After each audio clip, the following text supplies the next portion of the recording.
Kad diskaun siswa satu Malaysia. Kalau korang sendiri pelajar-pelajar kat luar sana sebenarnya mungkin sebenarnya korang dah ada pun kad tu, tapi korang tak tahu macam mana nak korang guna. Tapi sebelum tu Iwan nak cerita dulu, kad diskaun siswa satu Malaysia ni ataupun kad S1M ni diwujudkan oleh Kementerian Perdagangan Dalam Negeri, Koperasi dan Kepenggunaan KPDN-KK dengan objektif untuk membantu meringankan perbelanjaan siswa di institusi pengajian tinggi, IPT, awam dan swasta seluruh negara. Untuk pengetahuan korang juga, kad siswa satu Malaysia ni diberi secara percuma. Lagi sekali Iwan bagi tahu, kad siswa ini diberi secara percuma kepada pelajar-pelajar IPT yang menepati kriteria berikut. Contohnya seperti mengikuti pengajian jangka panjang yang tempoh masanya lebih daripada 1 tahun dan ke atas, dan seperti sijil, diploma, ijazah dan ke atas. Tapi secara logik ni korang boleh fikirlah, memang kalau nak belajar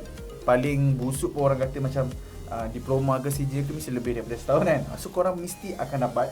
Kemudian anda adalah warga negara Malaysia. Kad diskaun ini ditawarkan oleh syarikat-syarikat yang mengambil bahagian adalah bagi pembelian barangan dan perkhidmatan terpilih dan tertakluk kepada kadar terma serta syarat yang ditetapkan oleh syarikat masing-masing. Kalau korang nak tahu syarikat apa yang memberikan diskaun, orang kata boleh beri diskaun sehingga orang kata 60%, korang kena dengar Kak Iwan sampai pukul 11 di My Campus. Alright, so lepas ni korang mesti tertanya-tanya kenapa sebenarnya tujuan kad satu Malaysia ni diwujudkan kan? Kad siswa satu Malaysia ni, diskaun satu Malaysia ni diwujudkan bertujuan untuk membantu mengurangkan kos sara hidup pelajar-pelajar institusi pengajian tinggi, IPT, awam dan swasta di seluruh negara di Malaysia. Inisiatif ini dilaksanakan bertitik tolak kepada cadangan yang dibentangkan oleh siswa dalam mesyuarat Majlis Perundingan Pelajar Kebangsaan MPPK. Maknanya yang orang kata propose benda ni juga sebenarnya adalah orang kata pelajar-pelajar universiti juga, sebab mereka juga turut kata memikirkan tentang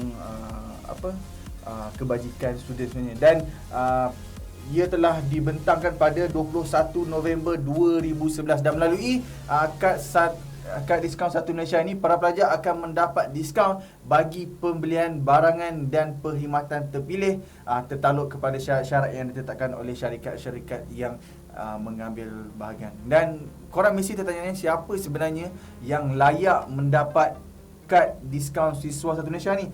Sebenarnya siapa yang layak ialah semua pelajar IPT, awam dan swasta yang mengikut pengajian macam tadi Iwan cakap lah, jangka panjang tadi tu. Dan kemudian terpakai kepada pelajar-pelajar IPT yang diiktiraf oleh Kementerian Perdagangan Dalam Negeri, Koperasi dan Kepenggunaan KPDN-KK dan Kementerian Pengajian Tinggi dan orang kata Kementerian Sumber Manusia, Kementerian Kemajuan Luar Bandar dan Wilayah dan semua agensi-agensi yang terlibat lah. Dan mesti korang tertanya juga sebenarnya berapakah bayaran yang dikenakan untuk mendapatkan kad diskaun siswa satu Malaysia. Alamak, nak kena bayar ke?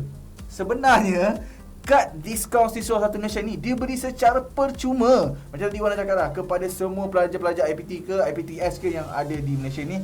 Dan charge RM2 akan dikenakan bagi setiap permohonan kad gantian yang hilang. Contohnya korang nak ganti ke ataupun hilang ke, akan dikenakan cas sebanyak RM2. Dan bagaimanakah pelajar boleh mendapatkan kad siswa dan berapakah bayaran yang dikenakan? Dan pelajar tidak perlu membuat permohonan sebenarnya, sebab kad diskaun satu Malaysia ini disalurkan secara automatik kepada pelajar melalui pihak pentadbiran IPT ataupun IPTI masing-masing.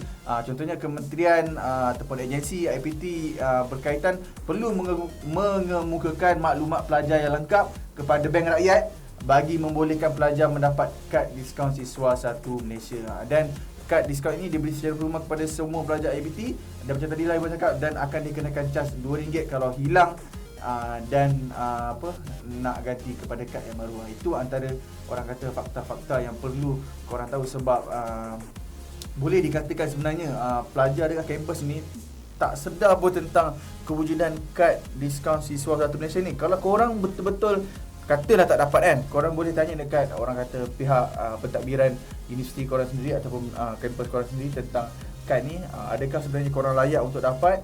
Korang kena tanya dekat korang punya pihak pentadbiran untuk sebenarnya korang gunakan, dan korang akan dapat diskaun, orang boleh dikatakan sehingga 60%.